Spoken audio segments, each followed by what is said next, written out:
Thanks to Salter Racing Engines, Gold's Garage and Drag Boss Garage and others for their comments and mentioning Ben Alameda Racing.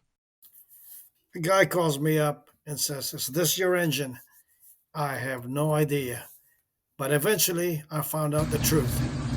And many shops out there, myself included, have issues about engines supposedly built by me. How do we know?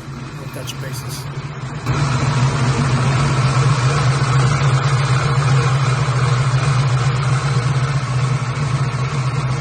Well, what happened to you?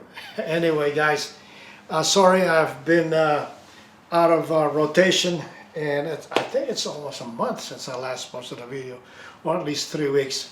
Oh, I just had to do some personal things going on, and family and friends, and also the fires in California had me really worried. You know, I had friends and relatives, of course, that had to deal with it, and so far so good. They're okay.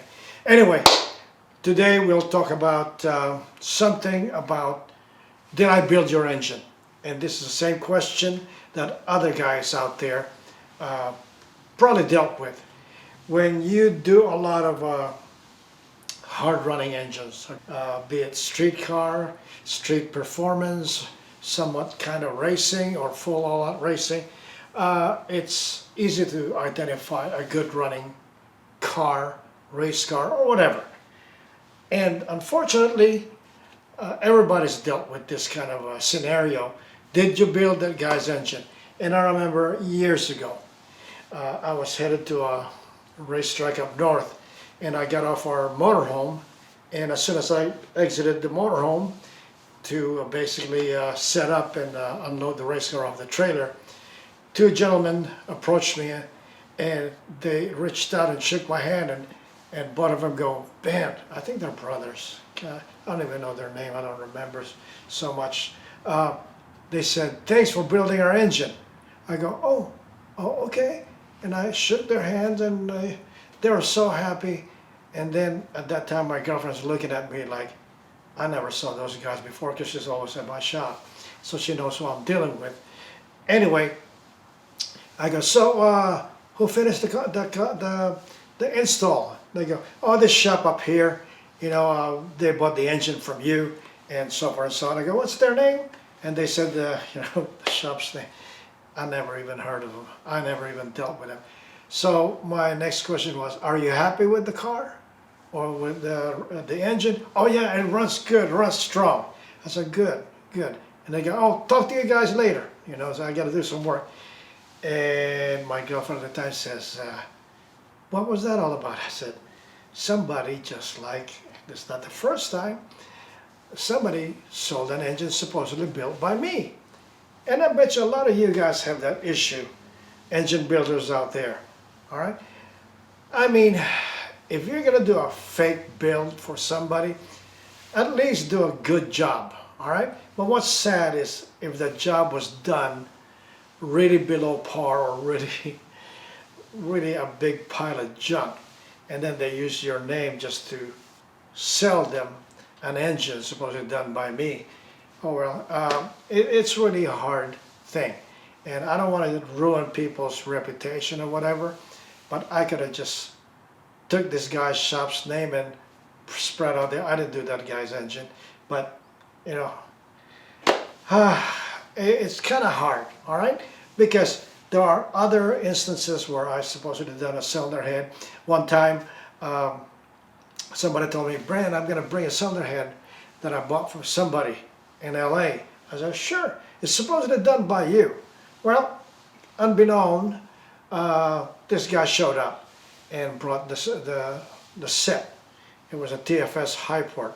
And I looked at it, I go, "Wow, that looks like my work." It does look like my work. But I didn't see my tag on the cylinder heads. I usually stamp them. But I looked, there's a driver's license etched on it. And I remember a very good friend who would etch his license number on everything he has.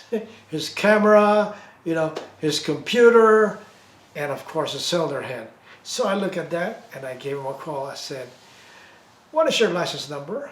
And he said, "N so and so and so and so and so," and there it was. It was his. I said, "You know what? how's your car running? It's okay, it's pretty good. I said, all right, supercharged 5.0. Did you look at the cylinder heads when they put it on your car, or the whole engine? You know, somebody did the block and I provided the cylinder head. He says, no, they just called me up when it was ready. All right, because I have here, I'm looking at it, and there's a number N, and I said the number straight across. It said, that's my license number, Benny. I said, well, this is your heads. The one on your race car isn't what you got from me. They switched on you. Oh man, he blew a gasket. Anyway, the guy was caught, but of course, that was 30 years ago or something like that. It's amazing. I'm still good friends with this guy right now. He's a big shot lawyer out here in the Las Vegas area. But those kind of things that you really got to worry about, because what if that happened to you? All right, somebody sold something. So there you go. Here's a perfect example. All right, not that long ago, a guy from Los Angeles, Giovanni, told me he thinks he has one of my old car or one of my engines, and he mentioned the guy's name in the valley. I said, yes, I know those guys. Well, this is supposed to be your, how can I tell it's yours? You know, I said, well, you know, just look at it real close. And he did look at it real close, and right there in this picture, there's a stamp on the cylinder head, okay? And it said BAR and SC, which is for a supercharger. That's the layout of the porting I did for it. So he was happy, and he sent me this picture.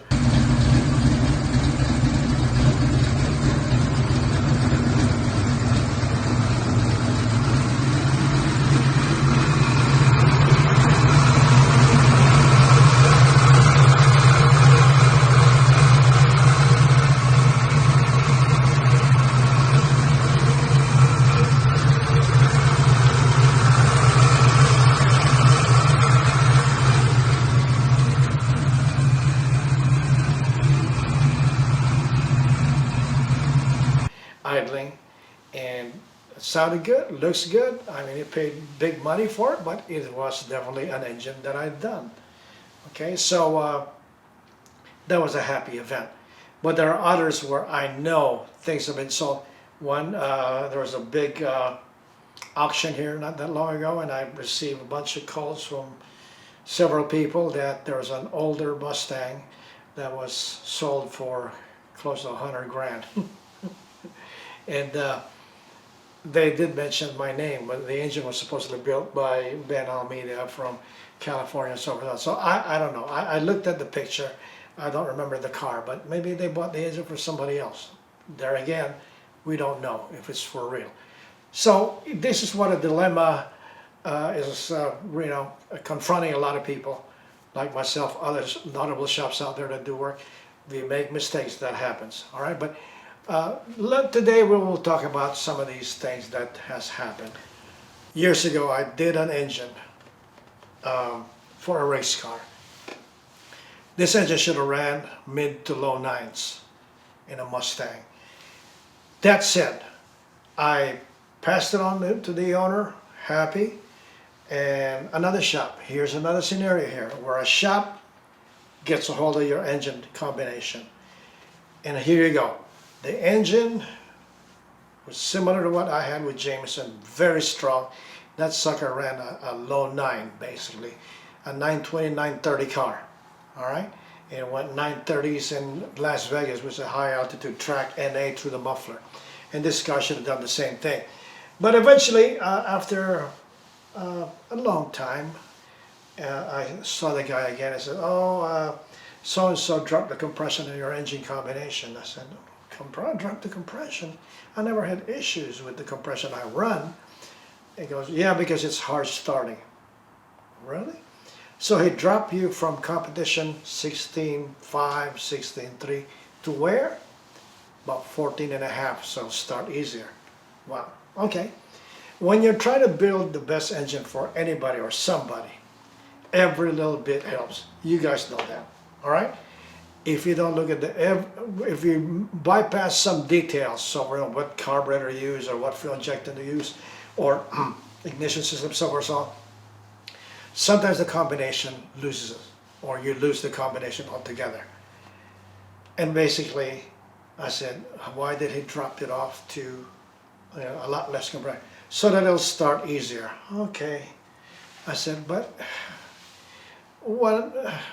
this is kind of painful to remember. I said, you could have put a retard switch on there, all right, on your MSD box, that when you start, it drops the doggone, ignition timing, 8, 10 degrees or 15 degrees, whatever. So start easy, then ramp right up. There was no need for that, to drop the compression and eventually lose the combination. And also, like some guys are dealt with, sometimes we don't even have a start retard. We have a crank button, you go, then you hit the hot switch. Boom, fires right up. But you get the engine rotating, then you hit the hot switch. Simple. You don't have to lose on an 800 horsepower, 850 horsepower, 2 points of compression. How much horsepower is that? Okay? That's going to put a dent in the performance. So these things are like, it's done, all right? They lob part of the compression off. Perhaps the dome made the combustion chamber larger, so that kind of like loses the whole combination altogether. But I wish that people would ask, if you have questions from your original engine builder you're happy with, ask him again. I don't think he'll tell you, oh, I got to charge you again for advice. No, they're more likely than not, they'll be more than glad to tell you what they feel you should be doing, okay? Not just some guy to jump in there and twist things around. Another story. This is really good. I built a supercharged engine for somebody years ago, and they took that engine and fired it up. Another shop did the install. So after it's been in there, it ran, I'm sure it ran real good, but somehow this, oh my God, this honest shop would try to find and make money. Automatically they convinced this owner that the engine, something defective with the engine. And he called me up. I said, is it running strong? Yes. How's the compression? How's the oil pressure? Good. Is it running hot? No, it's not, but they said something wrong with it. Really? So it's not making no rattling sound, nothing, but they said they don't trust your work. Okay, I said, again, some of you guys have dealt with this. I like your input and what you've done. So I'm going to try to tell you guys what I did here.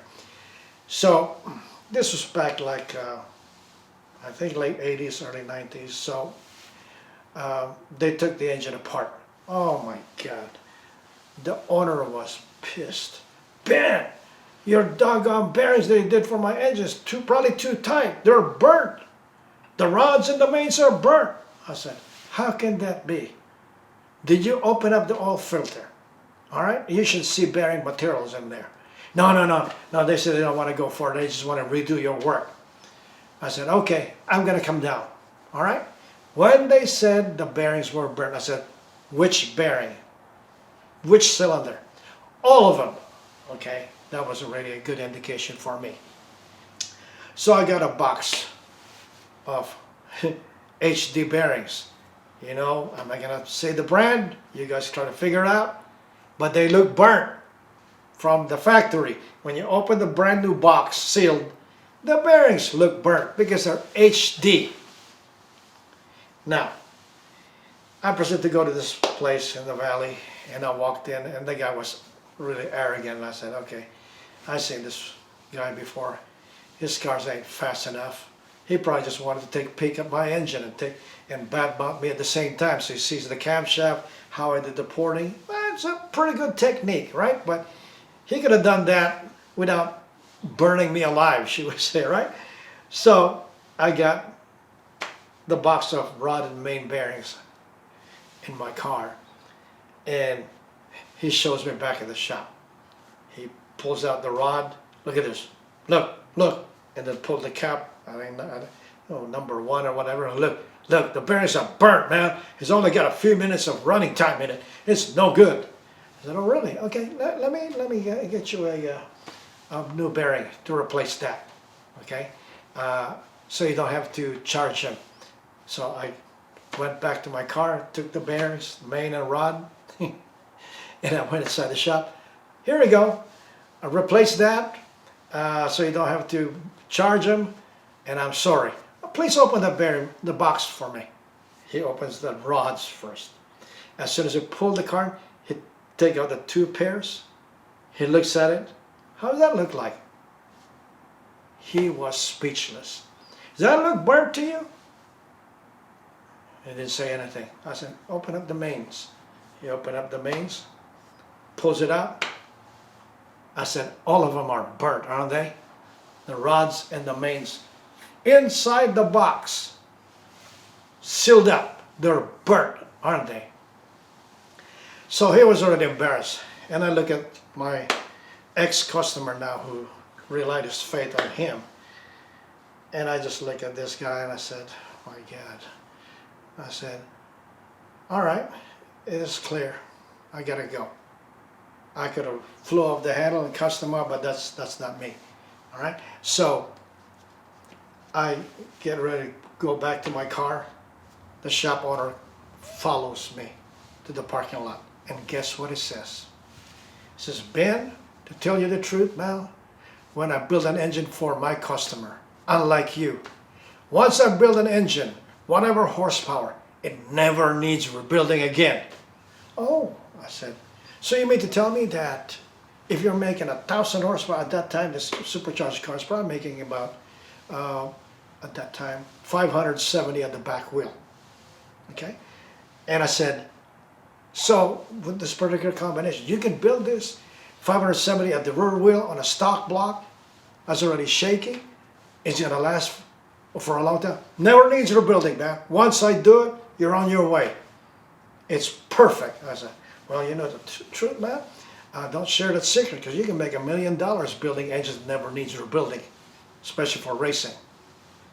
Man, what a fool. So I left. So this is the situation that you really gotta, how do you deal with these things? All right? So, I mean, I don't want to stoop down to his level and be an ass because it's frustrating. All right? But here we go. This is all going to be story time here today. Just, like I said, my head from all these things that happened between my family in California with the fires and friends. And of course, I have 3 deaths. 3 friends passed away. So my head's kind of scrambled. But here's another one. I built an engine for a road racer. Okay, so everybody knows this. When I build the engine, I tell people, I want you to go to your, what I call that, to your fuel pump, to your fuel system. And for a given combination, right, nitrous or NA, this was a road racing engine. I said, I want to see about a gallon in 12 to 14 seconds. That's what I wanted to see. All right, so they went out to the track. And the crew chief was very proud, though young, but he knows everything. That was a dangerous part. His best buddy is one of the best guys in the world you could build an engine for. Really neat guy. I like him a lot. But somehow he's been misled by his buddy. He meant well, it was just flat out wrong. But anyway, so this car runs around the racetrack at Willow Springs, and suddenly it lost pressure, all pressure. It's still turning. And it gets towed back to the pits. And I said, pull that engine out, I'll pick it up, and I'll take a look at it. This is rare, what happened here? Everything checked off before. So it brings me the engine, of course he's not happy. I don't blame him. And I open it up. It's a 351 stroker, 408 inches. And I'm like going, wow. As soon as I look at the doggone, took off the main caps and I look underneath there, I see the number 2 cam bearing slid out. I already knew the bottom end was hurt. And when I put my breaker bar on number 1, number 2, number 3, number 4, they were all basically loose, or just the whole main saddle. 1, 2, 3, 4, crap. Number 5 stayed on because the input shaft is holding a doggone crank from coming down. Not like 1, 2, 3, 4. It went down. And of course tore the pistons out, bent the rods and all that. But the whole bottom end is shot. And I said, something went on here. I never saw 1, 2. I said, when you're driving this, was it shuddering? Like you're detonating? No, it was smooth. I go, how can you knock 1, 2, 3, 4 and it's smooth running? It's got to be vibrating like hell. Okay? To knock 4 out of 5 main bearings, you got to have severe vibration. But he probably kept it pegged or floored.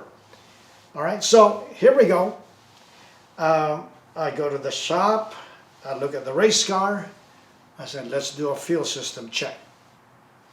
And the fuel line from the firewall, it goes to 2 fuel line. I got a gallon jug calibrated. I said, I put it on there. Then they go, oh, that's not how we tested it. I said, how did you test it? We went right at the pump itself. But that has to loop around the axle housing, through the floor pan, and up towards the firewall, and whatever plumbing you got to do, regulator or kinks or whatever bend, it's going to take over a total, volume of fuel it requires, or it's going to have to produce to feed the doggone carburetor. At this, I think that was a 750. Anyway, I said, okay, let's check it your way. So it went straight at the pump.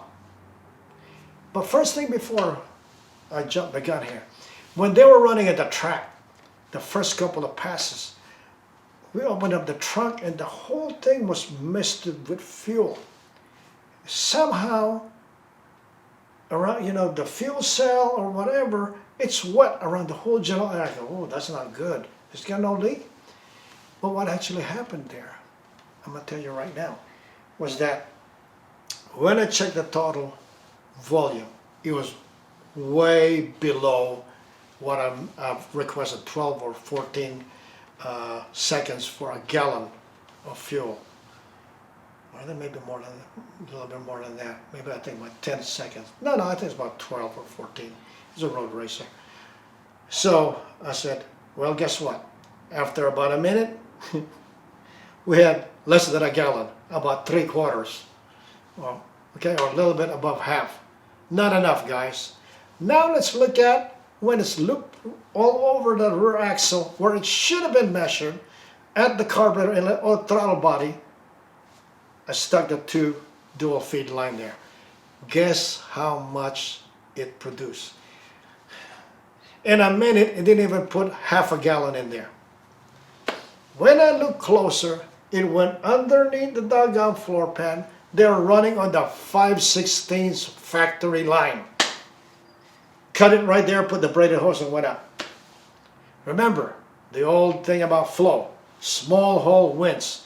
You can have a 1/2-inch pipe here, but if you have an inch orifice, that 1/2-inch pipe is not going to produce the volume needed. The pressure might show okay, which their cars did, but had no volume going through. Now, how many people out here would build a doggone 347 or even a healthy 306, 308 with a 5/16 fuel line? It's not going to happen, guys. All right? So here we are. I said, it's about a goddamn minute. It's not even half a gallon. Where it counts. So I lost that customer, unfortunately. And then the crew chief, which is best buddy, well, this is really easy. It's really no big deal. I said, well, if it was that easy, how come you made this simple mistake? Oh, there's nothing hard about this. I go, okay. The owner is kind of nice. Really, I felt bad. But of course, he believed his buddy more than he believed me. All right? because his buddy's a know-it-all. So that was the end of that relationship. The guy's car was beautiful, prepared real nice. But there you go. It is absolutely stunning how these things are put together correct at your shop, and a lot of guys do this, and then by the time it gets installed in the car, that's where everything goes ape shit. Now you're the butt. Now you're the a-hole. God darn it. Anyway, so here's another story. Storytelling time. You guys haven't heard from me in a while, so I might as well tell a story, whether you believe it or not. Anyways, like Benny's Believe It or Not, or Racing Believe It or Not. But anyway, these are some of my stories, a true story that, I mean, I've been through all sorts of scenarios. But here you go. I did an engine where the doggone top of the piston basically came apart. And from what we could see, it was pre-ignition, not detonation. You know, detonation happens usually, you know, perhaps 5 degrees or after 5 degrees after TDC, where it's critical. You know, the blame front is accelerating still a little bit, but it's a downturn, and that's where secondaries can happen. But pre-ignition is more destructive because it fires when the piston's way before 30 degrees before top dead center, where your timing might be.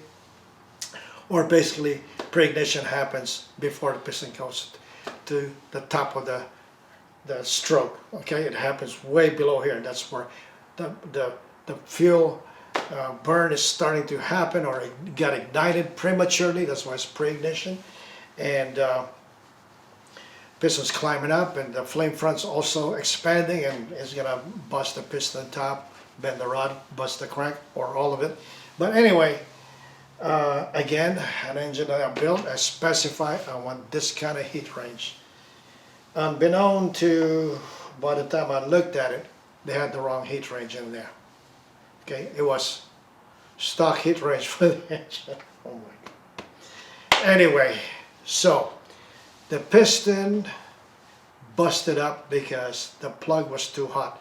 It was too far into the combustion chamber. You got to look at where, like I was watching this one exchange on social media, when the guy says it's important that you read the spark plugs correct. That's all you need to worry about. Wrong. What you need to worry about is you get the right heat range, because if the heat range is too hot, it'll show lean all the time. If it's too cold, it'll show rich, most if not also all the time, because it's not too far into the chamber if it's too cold. Okay, so it's not exposed to the actual heat that colors the plug and gives you an indication. So if it's too far out, the ground strap starts to melt, or the center electrode starts to melt at the same time, or conjunction, all hell will break loose. Here you go. I like to see 1 to 2 threads showing up when you pull the plug, the thread, and you want to see that 1 to 2 turns. Okay? No, 2 to 3 turns. One might be too cold. 2 to 3 turns, no more. So somewhere in that range. 2 thread showing combustion coloring, I'll agree. And most of the spark plug guys, I think, does that. So here we are. When he said it didn't matter that the spark plug, as long as it's his favorite brand or Champion or AC Delco or whatever, and you guys know I run an NGK, but it was the wrong heat range. So when I crossed over, his spark plug was way too hot for the high compression it was running. So there you go. And just like somebody with a fast Mustang out there that's capable of running 7 seconds on a 10.5 tire, supercharged, he comes up to my pits one day and he said, "Ben, you got spare spark plugs out there?" I said, "What heat range are you running? Because I might have it." He goes, "Oh, it's just anything. Give me anything, because I melted one plug." I said, "You got to have the right heat range." He's got a big doggone supercharger, a Vortec on there, looked like a doggone, that's big. And I know he runs a cold plug, but he doesn't care. I run an NA engine, you know, Also needs a cold plug, but it probably needs colder than what I'm running. And I said, it don't matter, it should still work. Oh, okay, but this is what you're dealing with, all right? So like when this guy said, you gotta look at, you know, how it's reading. Oh my God. And there's nothing could be farther from the truth. First, you got to have the basic rule of thumb, the right heat range, then you go from there. So it'll accurately give you an indication of what is really going on. All right, just don't put it in there and start screwing with it. It's not gonna happen. Like I said, plug reading is a science. It's really a black art. And most of the guys I deal with, we look at the spark plug very, very closely. All right? And so you see me go like this and look towards the sun or a lamp at night. I'm trying to look at the center electrode, all right? How it starts to roll. If the ground strap edges or the center electrode starts to roll instead of being sharp before like this, squared up, now you see the corners start to roll around, and it's starting to melt because it's starting to get hot. Okay, so that's one indication. I'm not going to go to the detail of how we really read the plugs. Certain spark plug reads a little bit different, and it's true when you look underneath the ceramic there, where you see that ring. Everybody has an opinion about that. I do. So I'll leave that up to some of these guys. I'm not going to say you got to do it this way or that way, but everybody has their own technique. You talk to 2 or 3 guys, they probably look at it differently. All right, so that's a matter of opinion, and I have some things that I keep to myself about that. But one thing I will admit to all of you, I run an NGK plug. All right, because years ago when I was in Indianapolis, I saw an NGK representative, happened to be a Japanese man. Of course, he spoke English, that's why he's there. And I said, this is what I'm looking for on my spark plug. When it's this color, I look at the mile an hour, and everybody knows now, especially Irwin and the other guys, when they look at the spark plug and it's this certain color, usually the mile an hour is really, really up there. That's telling you you're making horsepower. Not necessarily the ET, but the mile an hour is telling you you're producing good power. And when I said, this is what I'm looking for, this is what it looks like, he says, very good, very good, very good. I go, arigato. Which is thinking Japanese. He was happy, shook my hand. Oh, he wanted to hug me. I said, this is the color I'm looking. Oh, yeah, very good, very good. It was funny. But everybody had one day, I'll probably get down to the nitty gritty about reading a spark plug, but that's just one thing. And I post some of my plugs out there on the video. It's up to you guys to see what you guys think about it. But there you go. Now, let me correlate what I've experienced. I have shoulder pain on the left for about 6 months now. And sometimes a lot of people are depending on technology. Nothing wrong with looking at the EGT and what your air-fuel ratio is while you're dynoing the engine or running the track. And just we don't just look at that reading. In fact, we don't even look at the EGT engine, you know, exhaust gas temperature, whatever, or the air fuel reading. We go straight to the plug. I do that with everybody, okay, that I know that seriously you're running. It's you glance at it, but you don't look at that as gospel. You pull the plug, okay, and then I do my thing. My guys I'm running with, we do our thing with that. Now, why is that? Well, technology is great, but it has downfalls and inaccuracy as well. For example, like I said, I had shoulder pain, and when I went to this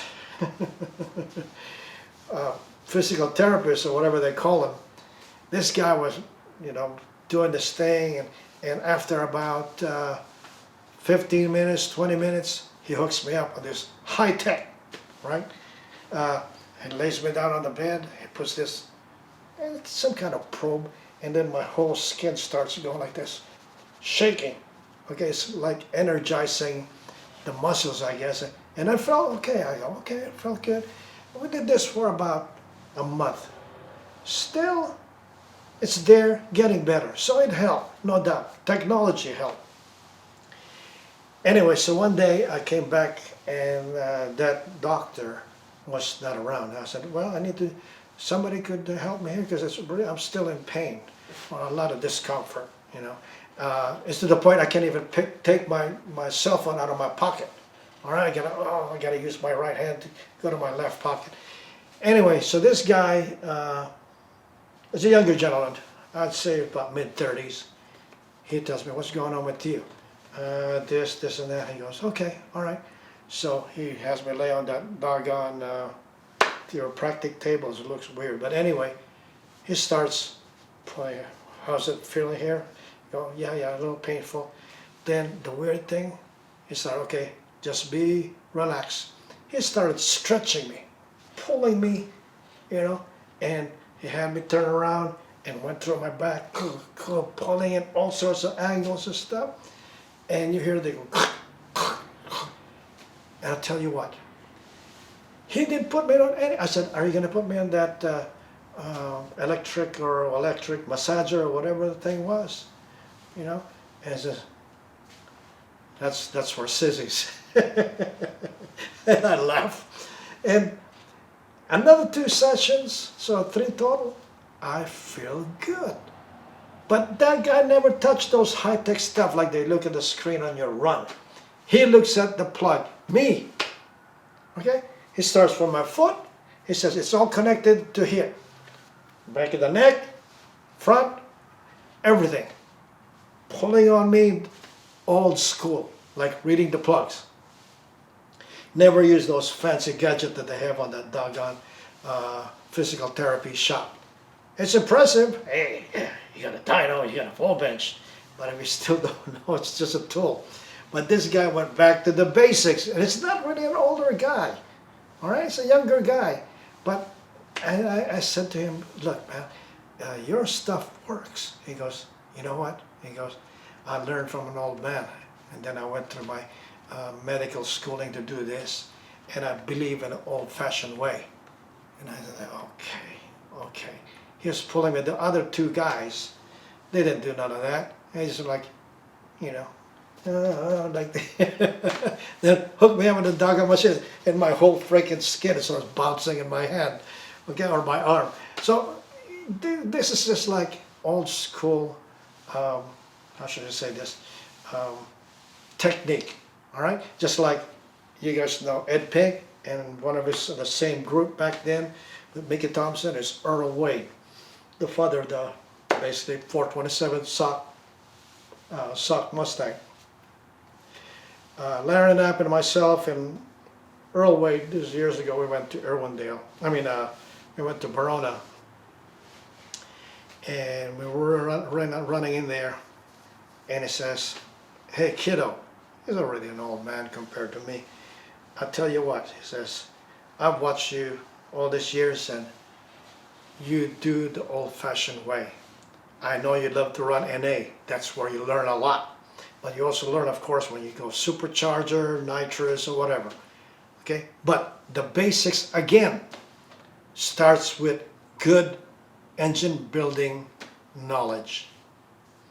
Once you get that, and a pretty good, then you can just add your boost and do your timing and your compression adjustment, camshafts as well.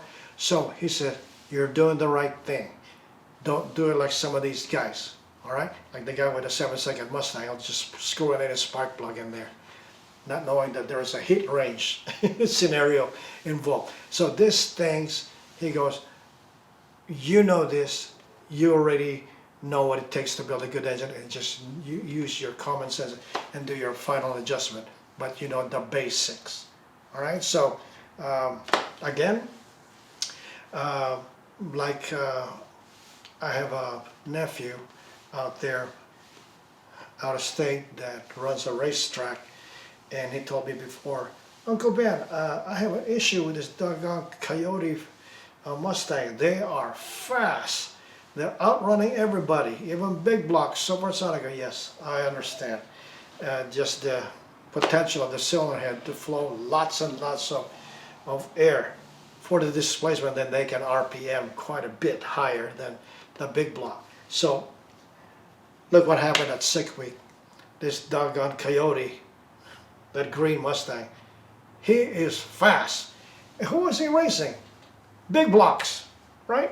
Big blocks. And he had an advantage, just like when George Sherman won the first Engine Masters. Man, I miss that guy. He's a real shark. And when the Coyotes showed up at Engine Masters, the next year they were outlawed. They said, no more Coyotes. Okay? So, like I'm saying, some of these things could never be changed. They have an advantage. Now, just like this doggone at Sick Week, that green Mustang, I think it went 607. Okay, that's on radios. Very fast. And they said there's two other cars that went faster than him, but they got big tires and wheelie bars. All right, he was basically a street car. I think he drove it 900 miles and go out there and run a 6 flat. All right, or low sixes, all his runs. The potential is just there. You cannot really beat that kind of configuration. All right, so whoever built those engines, I know their name. Man, that's very impressive. Okay, I don't know everything. A lot of us don't know everything. We all learn from our experience. We share it with everybody else, like I share it with you guys, back and forth. All right, so you can't really just say there, just like this guy said, oh, if I built your engine, you'll never need rebuilding. It lasts forever with a straight face. I can't even do that. All right, I was telling, let's watch it, right? Because anything can happen. That's racing. And I don't profess to be the best cylinder head guy out there. I don't profess to be the best engine builder out there. There's a lot of much better, more qualified person than I am. But I'm willing to give you guys my experience and what I've learned through the years. All right? And what I unlearned. Okay? For example, like I say, my first 10-second pass was done because I was bracket racing and I launched so far ahead of this guy, and I looked back, I said, I looked back, he ain't catching me. So I shifted early. I had a 3-speed transmission. And I went to the finish line, and I come back to Orange County, and you get the timing tickets all the way back. And you take it, and then I grabbed the ticket, I didn't even look at it. I'm driving back to my pits, and I see my brother, Mike Saetre, who passed away not that long ago. That's one of the guys I've been thinking like a brother to me. They're all jumping up and down. And I'm going, why are they jumping up and down? And then I pulled up, shut the engine off, and my brother comes up to me, you just did your first 10-second pass after I've been running 11:06, 11:04. Huh? And I look, yeah, I did like a 10:96. Not really a 10:99.99. It's 10:96, it's really deep in there. And my brother goes, what did you do? I said, what did I do? Oh, I shifted early. He goes, do that again. So the next pass I go out, I don't care about the bracket race. I don't care if I win or not. I want to do another 10-second pass. I was like a new baby with a new toy, right? I finally did a 10-second pass. So I took off. I think I was shifting 74 or 7600 back in 1979 or something like that, or 1980. I shifted like 7.2 and then like another 1080 or something. I mean, my God. All these years I've been trying, bumping the timing here, changing my launch strategy. I was overdriving the doggone car because I was a dummy. So when I'm building engine with somebody, you go, where should I shift it? Well, if we haven't been on the dyno, we don't know where it signs off. But check out, shift it, 300 RPM here, or 500, 300 or 500 up here. Do that, experiment, and see what the engine likes. And I tell you, you learn a lot, all right? And of course, dyno tell you where the peak torque is at, so you can get your converter made correctly. And you're not going to say, oh, I made 650 foot-pounds of torque at this RPM. No, you have a piece of paper that's been repeated 2-3 times on the dyno. It tells you just like this doggone flow bench, this old man right here. I've had that for like 40 years. But anyway, it's good stuff. Still works. If I have a very big cylinder, I take it to a friend of mine's SF1200 and flow it there.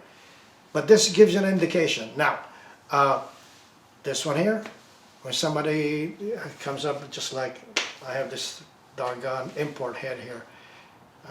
I'm going to talk about that soon. I changed the combustion chamber, and the guy says to me, how big a camshaft are we going to use?